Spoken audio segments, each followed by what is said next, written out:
inna dhahabna nastabiq, yang dia urut pertama nastabiq, wa tarakna Yusuf inda mata'ina fa'akalahu dhibu. Then the wolf yang tadi ayah dulu cerita itu memakan Yusuf. Jadi jangan salahin saya ya. Kami sudah melakukan hal yang paling terbaik, katakanlah. Kita letakkan di tempat yang paling aman. Itu ibaratnya argumentasinya. Kata dia, wama anta bimu'minin lana. Ayah pasti tidak percaya sama kami. Walau kunna shadiqin. Meskipun kami ini orang-orang yang jujur. Ciri pembohong adalah tidak mengaku kalau dia jujur. Dan kalimatnya menarik. Kalimatnya itu bukan wa in kunna, walau kunna. Bukan wa in kunna. Kalau in ada kemungkinan dia melakukan. Kalau lau dia tidak mungkin. Jadi walau kunna shadiqin, seakan memang kami tidak jujur ya. Itu maksudnya. Masya Allah. Karena dia tidak bilang wa in kunna shadiqin, lau tidak akan pernah terjadi. Jadi Nabi Yusuf, Nabi Yakub itu tahu anak saya berbohong. Anak saya berbohong. Kenapa dia guna lau tak guna in? Ya itu kesalahannya dia. Karena pembohong. Karena there is no perfect murder. Selalu ada celah. Maksudnya dia tersalah cakap lah. Salah cakap. Oh. Ketahuan kalau dia Cluenya satu, adzibu, clue bohong. Yang kedua sekarang laukuna, dua bohong. Kelihatan. Yang ketiga wajahullah. Sekarang kalau kita mau meyakinkan orang, satu, timing, narasi, rasional, ya. Habis itu, dua ini kalau sudah kumpul, udah kuat sebenarnya. Tapi kita masih belum bisa meyakinkan orang dengan sepenuhnya tanpa bawa apa? Bukti. Yang ketiga dia bawa bukti. Wow, ini kalau bukan kriminal nggak bisa ini. Dia sudah tiga-tiganya dilakuin. Nah, jadi sudah pakai semuanya, timing dia jelasin, narasi sudah dibikin, ya. Sekarang buktinya. Dia bilang wajahu, dan mereka datang ala komisi, gamisnya Nabi Yusuf alaihissalam, bidamin kadhib, dengan darah yang berdusta. Mestinya kalimatnya itu bidamin makdzub gitu mestinya. Tapi kadhib itu masdar untuk menyatakan ini darah, seakan-akan darahnya sendiri itu ngomong kalau darahnya bohong. Saking parahnya Allah membuat kalimat itu, seakan-akan menunjukkan ini kebohongan yang super duper sudah. Dia bawa itu darahnya sekarang, pakaian Nabi Yusuf benar memang gamisnya Nabi Yusuf penuh dengan banyak darah. Terus apa kata dia? Kata dia begini. Nabi Yakub kemudian berkomentar begini, aduhai, betapa baiknya sang serigala itu memakan Yusuf, tapi tidak merobek sedikit pun bajunya Yusuf. Karena dia lupa. Jadi waktu memotong Z, bajunya masih utuh. Terus dia bisa planning gimana nih caranya. Oke. Dimakan serigala, oke, kita cari kambing, sembelih kambing. Darahnya langsung dikasihkan ke bajunya Yusuf. Tapi lupa tidak dirobek dulu. Itu kalau kita bohong akan ketahuan. Itu maksudnya. Karena tidak ada pembunuhan yang perfect itu. Selalu ada clue-nya nanti yang menggiring kita untuk ini clue-nya. Nah, itu komentarnya Nabi Yakub alaihissalam kalau kita buka tafsir. Betapa baiknya sang serigala itu membunuh adikmu tapi tidak merobek bajunya sedikit pun. Masya Allah.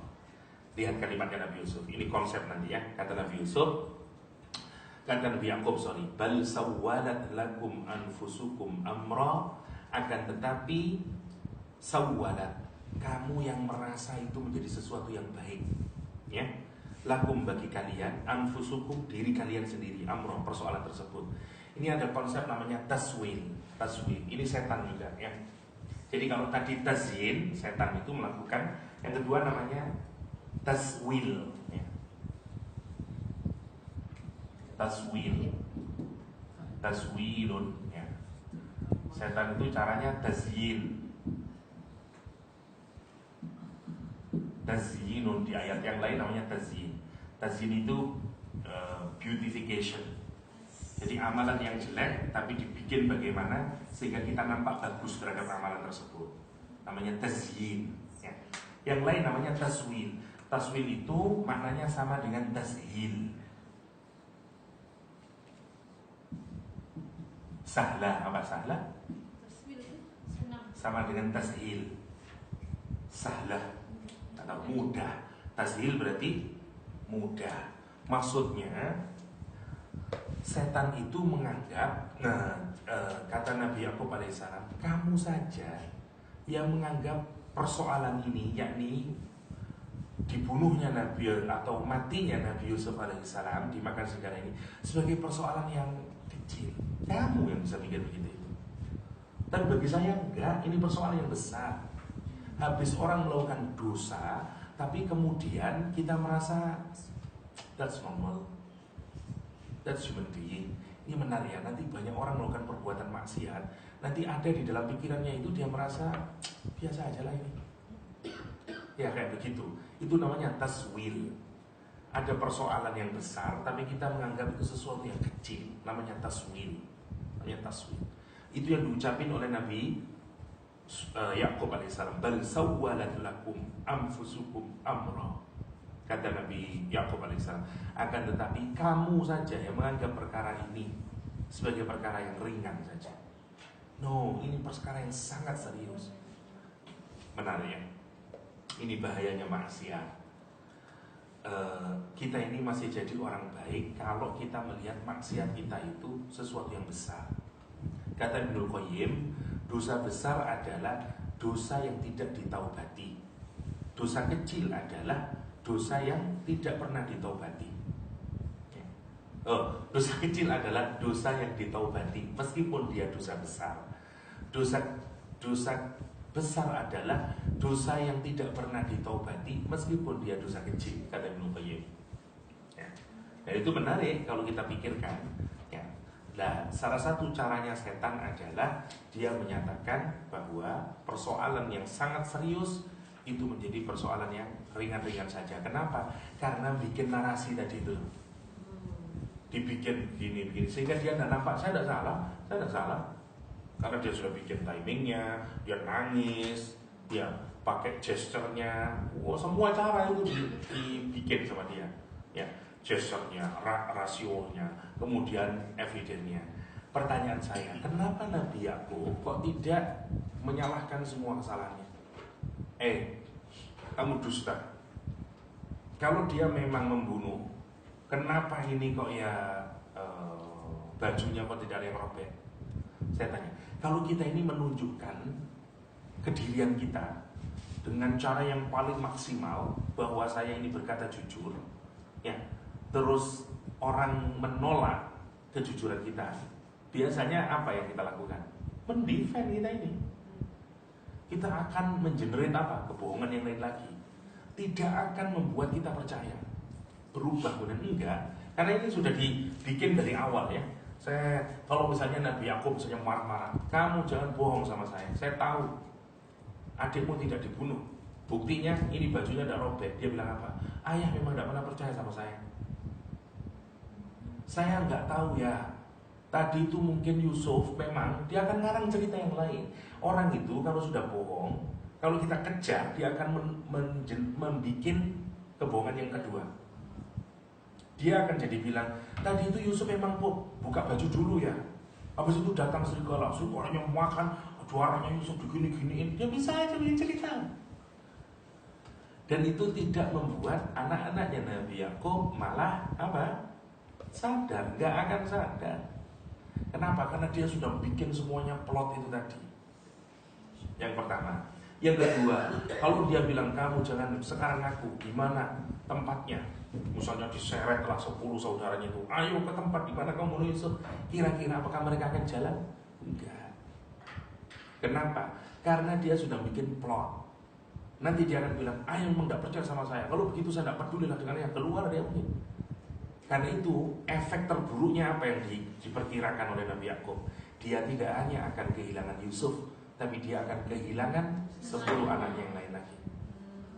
Kalau ada anak kita yang sudah mengungkapin macam-macam dan kita tahu dia bohong, tapi kalau dia kita serang lagi, dia makin bohong. Kalau dia sudah habis, tidak bisa lagi berargumen, ngapain dia? Banting pintu keluar dia. Itu terjadi pasti. Ayah memang tidak pernah peduli sama saya, tidak pernah percaya dengan omah saya.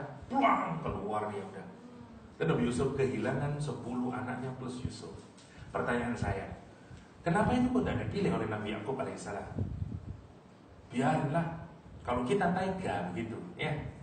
Kita orang tua kadang tega. Saya kembali lagi ke cerita awal yang dulu saya ceritakan, Vanessa, artis di Indonesia yang melacur diri 80 juta kemarin yang saya ceritakan. Ayahnya bikin statement, ayahnya shock dan malu karena dia tidak nyangka anaknya menjadi pelacur. Dikira dia menjadi artis, tapi ternyata dia melacurkan dirinya. Ayahnya bikin statement di televisi, Vanessa bukan anak saya lagi. Saya tidak mau lagi punya anak Vanessa. Tidak diterima di keluarga dan segala macamnya. Vanessa sekarang masuk penjara, ditangkap. Ya. Tapi pertanyaan saya, apakah itu yang dianjurkan Al-Quranul Karim? Itu yang menarik. Dan itu berat bagi orang tua. Misalnya kita punya anak, dari kecil suruh hafizul Quran, somehow masuk di UGM melakukan perzinahan dia. Di Indonesia banyak yang kayak begitu itu. Anak dari pondok, anak baik-baik, tiba-tiba kemudian hamil, pulang ke rumahnya, gimana orang tuanya? Daripada saya mau, saya tidak bisa. Saya ustadz, saya dihargai di kampung sini. Udahlah kamu jangan pulang sekalian. Saya rela tidak punya anak kayak kamu. Saya masih punya kakak-kakakmu. Jangan pulang lagi sekalian. Kira-kira ada tidak orang tua kayak begitu? Karena dia tidak tahan dengan ujian yang diberikan oleh Allah. Saya baca Nabi Yakub ini geleng-geleng saya. Wow, betapa beratnya ujian Nabi Yakub alaihissalam. Jangankan Nabi Yusuf, dan itulah ujian Nabi. Kita nggak akan diuji kayak begini ini. Terlalu berat ujiannya buat kita. Mungkin kita yang stres lah. Waduh, gimana bayangin kayak begitu itu. Nabi Yakub, karena ini level Nabi, sebagai teladan buat kita. Nanti kalau kita punya anak, dan anak kita, wow, terus jenengan insya Allah tidaklah Ustaz. Kalau anak saya insya Allah tidak Ustaz. Apa garantinya? Ini putranya Nabi aja bisa begitu. Apalagi putra kita. Dan kita nggak tahu siapa yang jadi jaminan anak kita mau sekolah ke luar negeri. Oke lah, kita kirim ke Inggris. Siapa yang jadi jaminan dia tidak melakukan hal-hal yang tidak? Masya Allah. Tetangga kami bekerja menjadi overseas worker di Jepang. Waktu lulus SMA, setelah lulus, sebentar lah kakak, nanggung. Setelah lulus, ya dia pulang, kemudian sekolah ambil pendidikan, kuliah lah dia, jadi guru. Kemarin ditangkap, masuk penjara gara-gara dia melakukan pedofilia. Jadi pedofil, jadi guru di kenapa? Saya sangat menduga. Saya kalau melihat anaknya, nggak mungkin lah anak itu anaknya baik. Saya duga mungkin dia di Jepang anaknya. Karena produsen pornografi di dunia nomor 2 adalah Jepang. Mungkin dia mengenal model dan segala, karena anak SMA. Kita nggak tahu siapa yang menjadi jaminan. Kalau lihat orang tuanya baik, semuanya baik. Saya juga heran, masa kok bisa demikian dan segala macam. Kita nggak tahu. Jangan menyangka bahwa kita aman dari fitnah ini dan segala macamnya. Itu maksud saya. Kita juga akan diuji oleh Allah. Ada orang yang diuji dari anak, ada 2 orang diuji dari istri, ada orang diuji dari suami, ada orang diuji dari tetangga, segala macamnya. Untuk kekuatan iman kita, itu maksudnya. Dan sekarang ini diuji Nabi Yakub alaihissalam. Lihat sikapnya Nabi Yakub, yang menurut saya amazing sifatnya itu. Nabi Yakub cuma ngomong, nah, yang menganggap persoalan ini persoalan ringan bagi kamu, mestinya kamu kan nangis, nyungsep, taubat. Ayah, saya melakukan perbuatan kabair, ayah, kan gitu mestinya. Tapi dia dengan santainya, dia nangis, Bapak, tadi kami racing, kemudian watarokna, kami tinggalkan Yusuf di tempat itu. Terus pasti ayah tidak percaya deh. Seakan-akan itu persoalan kecil, padahal persoalan apa ini? Pembunuhan. Sebagai ayah yang tahu ini kabair, nah, mestinya kamu. Tapi kamu kok seperti nyantai begitu, seperti hal yang kecil. Sawalat, seperti anak-anak sekarang. Dia sudah berzina, dia nyantai aja. Masya Allah. Itu namanya taswir. Orang tua terus mau ngapain? Kalau anak kita belum sadar, terus anak kita nanti, kamu duduk marahin kemudian anak kita, kamu yang memalukan anak-anak, lari dia. Pertanyaan saya, kalau dia lari dari rumah, kira-kira dia makin buruk atau makin baik? Buruk. Pasti dia makin buruk. Kenapa? Dia tidak punya siapa-siapa sekarang. Mau turning to Allah, tidak mungkin. Allah pasti marah sama saya. Saya sudah melakukan perbuatan dosa. Mau turning ke keluarganya, keluarga saya tidak terima. Jangankan Allah, keluarga ibu saya sendiri aja tidak terima. Apa worst case-nya? Tughyan akhirnya dia, seperti tadi itu. Kalau dia sudah melihat Allah secara su'udzon, prinsipnya tadi itu, tidak bisa melihat Allah secara baik, tidak bisa tasbih pada Allah, maka pasti dia melakukan tughyan. Dia makin gak karu-karuan dan puncaknya dia fasad. Itu maksudnya. Lah, orang tua kalau kita menghadapi situasi kayak begitu, apa yang harus dilakukan? Kata Al-Quran, sabar. Itulah yang disebut dengan beautiful patient. Berat, bayangin Nabi Yakub, saya mau marahin anak saya, tapi kalau saya marah tambah hancur dia. Seakan-akan Nabi Yakub ini, oke lah, saya tahu yang salah itu hatimu, nak. Yang sakit itu hatimu. Hatimu itu yang sekarang harus saya benarin agar benar kualitasnya. Kalau saya sekarang marah-marah, justru kamu makin dah hancur. Kalau saya meminta kamu nunjukin Yusuf, kamu makin hancur. Saya tahu dan saya harus sabar merawat kamu, nak. Oke lah, saya kehilangan Yusuf. Meskipun saya sakit, tak terima kehilangan Yusuf. Tapi sekarang tugas saya, 10 anak saya ini yang harus selamatkan. Yusuf hilang fisiknya, tapi saya sedang kehilangan 10 hatinya anak saya. Itu Nabi Yakub. Karena itu saya merawat. Karena itu saya sabar, tak sabari. Itu kira-kira Nabi Yakub. Fasobrun jamil, kata Nabi Yusuf. Sabar itulah yang paling terbaik sekarang. Wallahul musta'an. Dia tidak punya gantungan yang lain sekarang Nabi Yakub. Kenapa? Karena dia tahu semuanya ini bohong. Hanya kepada Allah saya minta tolong. Ya Allah, saya tahu kamu pasti menolong saya. Wallahul musta'anu ala ma tasifun. Aku minta tolong pada Allah atas semuanya yang kamu sifati. Bahwa kamu gini, Nabi Yusuf dimakan, kamu gini. Saya tahu kamu, saya bohong semuanya. Tapi tidak perlu diungkapin itu. Tapi itu trik di dalam Al-Quranul Karim. Masya Allah, kita ini akan punya ujian yang kayak begini dalam hidup. Itu namanya ibtila. Wow, itu berat banget, berat banget. Ya, tapi tentu saja kalau kita ini dapat ujian yang kayak begitu, itu berarti kualitas kita sudah naik. Berat ya. Saya punya teman itu di ENU, anak tunggal. Dia ditelepon, ayahnya meninggal dunia. Pulanglah dia. Pulang, habis pas pulang ibunya datang dari pintunya itu. Namanya Fatur namanya. Fatur, bapakmu nak, enggak ada, sudah nak. Dipeluk Faturnya ini. Meluk 5 menit, ibunya mati. Jadi kayak drama. Dan ini true story. Kawan saya sendiri, kita sama-sama kuliah barengan, dia pulang. Kita ngasih duit, kasihan pulang lah, Lur, kasihan itu ayahmu meninggal. Jadi dirangkul ini sama ibunya. Nah, bapakmu nak, mati terus ibunya. Dalam pelukan anaknya ini 5 menit peluk mati. Jadi pulang dalam kesempatan yang sama, bapak ibunya sama-sama mati. Bayangin shocknya kayak apa dan segala macamnya. Masing-masing punya ujian yang berbeda-beda dalam hidup itu. Itu yang menarik kalau kita renungkan. Kita semuanya akan diuji oleh Allah SWT itu. Nah, terus kapan kita melakukan sikap apa? Kadang-kadang orang menyalahkan. Yo, Nabi Yakub itu, kenapa kok dia tidak mengambil sikap? Kenapa dia tidak memarahi anaknya? Dan segala macamnya. Bayangin kayak Vanessa tadi. Apa yang akan dilakukan oleh Vanessa? Gak karu-karuan mungkin. Karena dia tidak diterima di keluarganya, tidak terima di, mungkin dia makin menjadi-jadi. Meskipun kita selalu tahu Allah punya cara sendiri untuk mengambil kembali.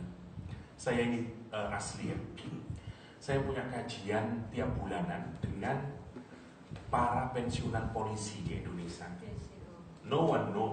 Everyone knows being police adalah dekat-dekatlah dengan kemaksiatan, corruption, dengan perempuan, dengan perzinahan dan segala macamnya.